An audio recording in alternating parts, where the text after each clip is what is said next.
Hello दोस्तों, नमस्कार। Stock market share channel में आपका स्वागत है। अभी हम बात करने वाले हैं एम्पावर इंडिया लिमिटेड कंपनी की, क्योंकि इसके संदर्भ में जो इसका Q4 का रिजल्ट निकल के सामने आना था वो आता हुआ दिखाई दे रहा है। तो हम इसके बारे में पूरा डिटेल से जानने की कोशिश करेंगे कि आखिर इस कंपनी ने जो अपना रिजल्ट निकाल के दिया है वो पॉजिटिव निकाल के दिया है या निगेटिव, इन सब चीज़ों पर विधिवत चर्चा करते हुए दिखाई देंगे। और चूंकि आप जानते हैं ये जो Q4 का रिजल्ट निकल के सामने आया है वो मार्केट बंद होने के बाद निकल के सामने आया है, तो ये हम देखने की कोशिश करेंगे कि जब मार्केट कल खुलेगा तो इस शेयर को मार्केट कैसा लेता हुआ देखने को मिलेगा। और ये इसके बारे में जब हम चर्चा करेंगे तो इसके चार्ट पैटर्न को भी हम पूरा विधिवत देखने की कोशिश करने वाले हैं। साथ ही साथ इस कंपनी के बारे में एक और न्यूज निकल के आती हुई दिखाई दे रही है, और वो न्यूज ये है कि इसके मैनेजमेंट में भी कुछ बदलाव देखने को मिल रहे हैं, तो उसे भी हम इस वीडियो में पूरा डिटेल से देखने वाले हैं। तो चलिए दोस्तों, बिना किसी देरी के वीडियो शुरू करते हैं। तो दोस्तों, आप यहाँ पे देख रहे हैं कि 29 तारीख का डेट पड़ा हुआ है और 29 तारीख का ही इसका रिजल्ट आता हुआ देखने को मिल रहा है। और यहाँ पे आप देखिए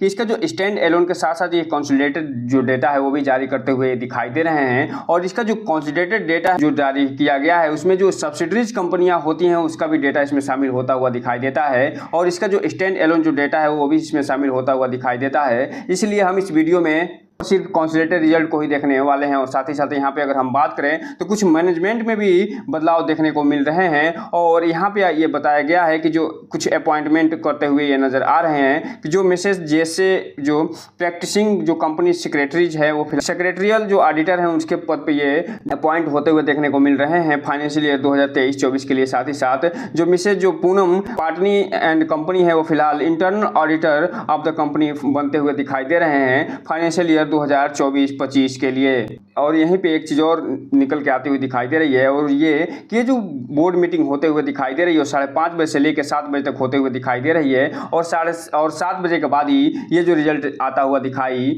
दिया है।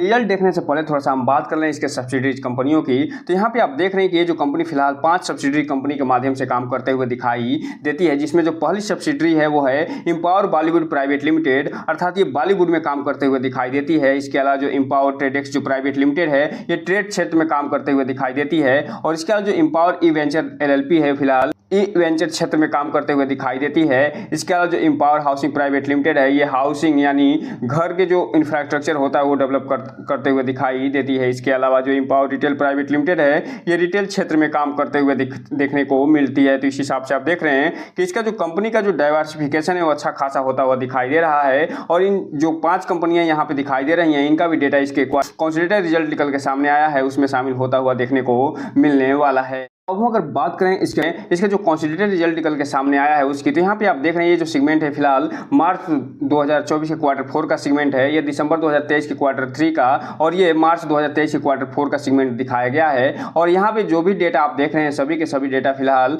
लाख में दिए गए हैं, और इसे हम लाख में ही पढ़ने की कोशिश करेंगे। सबसे पहले अगर हम बात करें इसके रेवेन्यू फ्रॉम ऑपरेशन की, तो ये जो कंपनी है इस क्वार्टर 4 में टोटल 8700 का रेवेन्यू फ्रॉम ऑपरेशन प्राप्त करते हुए दिखाई दे रही है। वहीं बात करें हम ईयर ऑन ईयर बेस पे, तो ये जो कंपनी है 198 लाख का टोटल रेवेन्यू फ्रॉम ऑपरेशन प्राप्त करते हुए दिखाई दी थी। जबकि बात करें क्वार्टर बेस पे तो मात्र 1712 लाख का ही रेवेन्यू फ्रॉम ऑपरेशन प्राप्त करते हुए देखने को मिली थी। जबकि बात करें हम इसके टोटल इनकम की, तो ये जो कंपनी है इस क्वार्टर 4 में 9022 लाख का टोटल इनकम प्राप्त करते हुए दिखाई दे रही है, जो कि पिछले सेम क्वार्टर में मात्र 200 लाख का ही इनकम प्राप्त करते हुए दिखाई दी थी। जबकि बात करें क्वार्टर बेस पे तो 1712 लाख का टोटल इनकम प्राप्त करते हुए देखने को मिल रही है। तो इस हिसाब से आप देख सकते हैं कि ये जो कंपनी है वो रेवेन्यू फ्रॉम ऑपरेशन के साथ साथ जो टोटल इनकम है उसमें न केवल ईयर ऑन ईयर बेस पे जबरदस्त तरीके से प्रदर्शन करते हुए देखने को मिल रही है, बल्कि क्वार्टर बेस पे भी शानदार प्रदर्शन करते हुए दिखाई दे रही है।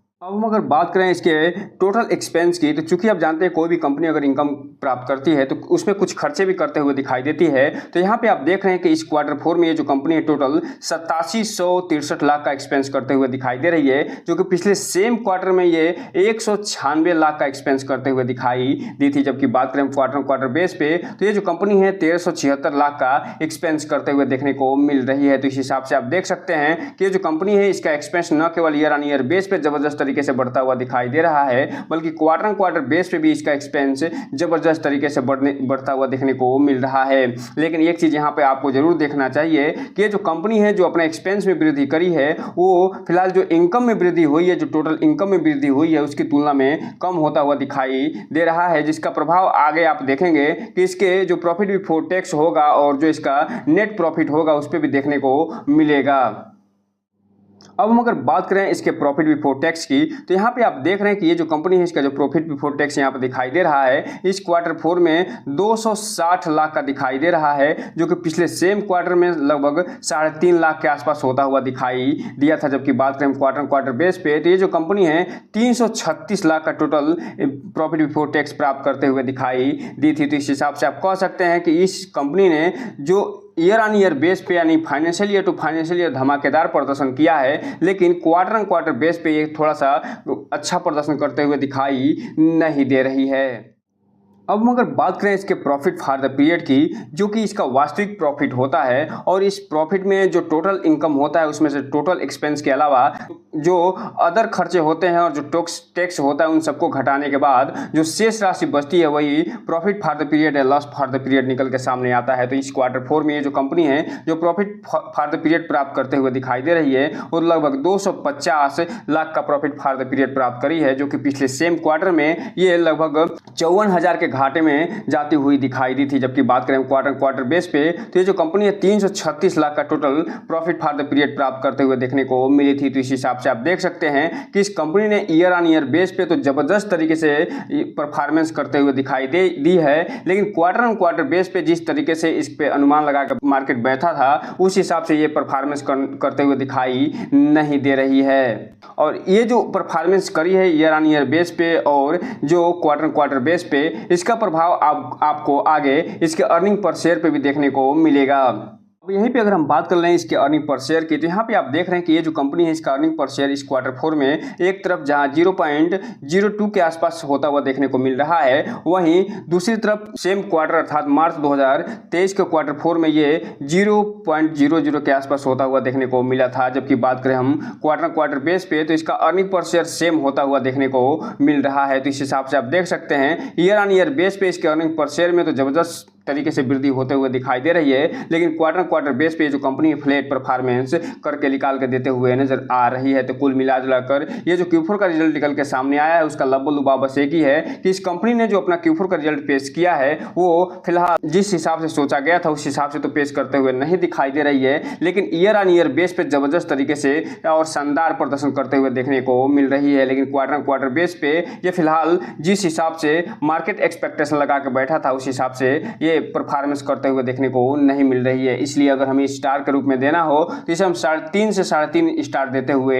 नजर आएंगे, और ये इस बेस पे देते हुए नजर आएंगे क्योंकि इस कंपनी ने न केवल रेवेन्यू फ्रॉम ऑपरेशन में अच्छा खासा प्रदर्शन किया है बल्कि टोटल इनकम में भी अच्छा खासा प्रदर्शन करते हुए दिखाई दे रही है। बस ये जो कंपनी है फिलहाल जो टोटल एक्सपेंस जो हुआ है उसमें उस हिसाब से कंट्रोल करते हुए नहीं दिखाई दे रही है, जिसके कारण ये जो कंपनी जो क्वार्टर बेस पे फिलहाल इसमें गिरावट देखी जा रही है। अब हम अगर बात करें इसके चार्ट पैटर्न की, तो यहाँ पे आप देख रहे हैं कि ये जो कंपनी फिलहाल 29 मई को लगभग 2% का अपर सर्किट के साथ ₹2.19 पे बंद होते हुए दिखाई दे रही है। लेकिन ये जो Q4 का रिजल्ट निकल के सामने आया है वो फिलहाल मार्केट बंद होने के बाद निकल के सामने आया है, इसलिए इसका जो प्रभाव होगा वो फिलहाल कल देखने को मिलेगा कि आखिर इस रिजल्ट को मार्केट कैसे लेता है। अगर मार्केट इसे पॉजिटिव लेता हुआ दिखाई देगा तो ये जो अपर सर्किट लगा है फिलहाल कंटिन्यू होता हुआ देखने को मिलेगा, लेकिन इसमें अगर ऑपरेटर की सक्रियता बढ़ती हुई दिखाई देती है और वो इसमें अच्छा खासा माल सेलिंग करते हुए दिखाई देते हैं तो इसमें गिरावट भी देखने को मिल सकती है। लेकिन जहां तक मेरा मानना है कि हो सकता है कि इसमें ये अपर सर्किट जो लगा है वो कंटिन्यू होता हुआ दिखाई दे, क्योंकि इस कंपनी ने ईयर ऑन ईयर बेस पे financial year to financial year base पे शानदार रिजल्ट निकाल के दिया है। भले ही क्वार्टर बेस पे उस हिसाब से रिजल्ट निकाल पेश न किया हो जिस हिसाब से मार्केट एक्सपेक्टेशन लगा के बैठा हुआ था। अब हम अगर बात करें 5 दिन के चार्ट पैटर्न की, तो ये जो कंपनी है लगभग 1% के निगेटिव रिटर्न निकाल के दिया है 1 महीने की बात करें तो 21% का नेगेटिव रिटर्न, 6 महीने की बात करें तो लगभग 75% का पॉजिटिव रिटर्न निकाल के अपने शेयर होल्डर को दे चुका है। जबकि बात करिए टिल डेट की तो 34% का, जबकि बात करिए 1 साल के चार्ट पैटर्न की तो 711% का रिटर्न अपने शेयर होल्डर को निकाल के दे दिया है मात्र 1 सालों में ही। और इसीलिए ये जो शेयर है फिलहाल रिटेल इन्वेस्टर हैं उनके लिए फेवरेट शेयर बनता हुआ दिखाई दिया है। जबकि बात करें मैक्सिमम चार्ट पैटर्न की तो यहाँ पे आप देख रहे हैं इसका चार्ट पैटर्न जिस हिसाब से होना चाहिए था उस हिसाब से होता हुआ नहीं दिखाई दे रहा है। और ये जो कंपनी अच्छी खासी तेजी एक समय दिखाते हुए नजर आई थी, उसके बाद इसमें गिरावट देखने को मिल रही है। इसलिए जो रिटेल इन्वेस्टर हैं उनसे एक चीज कहना चाहेंगे कि इस कंपनी में कोई भी इन्वेस्टमेंट करने से पहले इस कंपनी के बारे में पूरा फुल एनालिसिस करिए, उसके बाद ही कोई भी इन्वेस्टमेंट करने का प्रयास करिए। और जब भी इन्वेस्टमेंट करिए तो अपने वित्तीय सलाहकार से संपर्क जरूर करिए ताकि आपका पैसा और निवेश दोनों सुरक्षित रहे और साथ में आपका भविष्य भी, क्योंकि ये जो वीडियो है सिर्फ और सिर्फ एजुकेशनल पर्पस के लिए बनाया जा रहा है। तो दोस्तों ये रहा आज का वीडियो। इस चैनल को लाइक और सब्सक्राइब करें और बेल आइकन हिट करना तो बिल्कुल ना भूलें ताकि नए वीडियो की जो अपडेट्स है आपको ऐसे समय समय पे मिलता रहे। जय हिंद दोस्तों।